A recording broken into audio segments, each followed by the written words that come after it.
ಎಲ್ಲ ಚುನಾಯಿತ ಪ್ರತಿನಿಧಿಗಳು ಎಲ್ಲರಿಗೆ ಆಡಳಿತ ಮಾಡಬೇಕಂಬುದಿದೆ.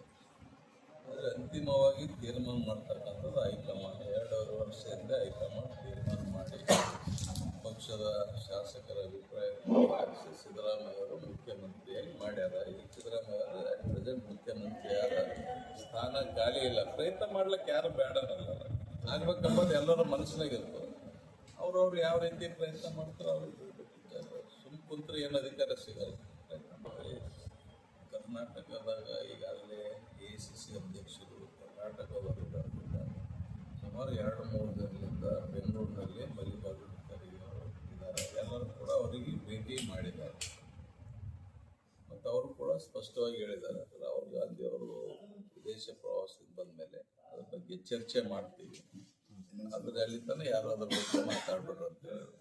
ಮತ್ತು ಎಲ್ಲಿ ಕೂಡ ನಮ್ಮ ನಾಯಕರು ಸಿದ್ದರಾಮಯ್ಯ ಅವರಾಗಲಿ DK ಶಿವಕುಮಾರ್ ಆಗಲಿ ಎಲ್ಲಿ ಕೂಡ ಏನೋ ಬೇರೆ ಹೇಳಿಕೆ ಕೊಟ್ಟಿಲ್ಲ.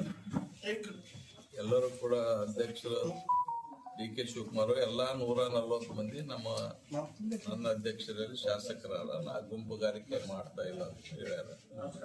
ಮತ್ತು ಹೈಕಮಾಂಡ್ ಏನು ತೀರ್ಮಾನ ತಗೊಂಡು ಅದಕ್ಕೆ ಬದ್ಧ ಅಂತ ಹೇಳ್ಯಾರ. ಅದಕ್ಕೂ ಸಿದ್ದರಾಮಯ್ಯವರು ಕೂಡ ಹೈಕಮಾಂಡ್ ಏನು ತೀರ್ಮಾನ ತಗೊಂಡು ಬದ್ಧ ಅಲ್ಲಿ ತನಕ ವೇಟ್ ಮಾಡ್ರಲ್ಲ. ನೀವು ಮಾಧ್ಯಮದವ್ರು ಅದಕ್ಕೆ ಯಾಕೆ ಅಂತ ಪರಿ ಇದು ಮಾಡ್ಲಕ್ಕಿದ್ದೀರಿ?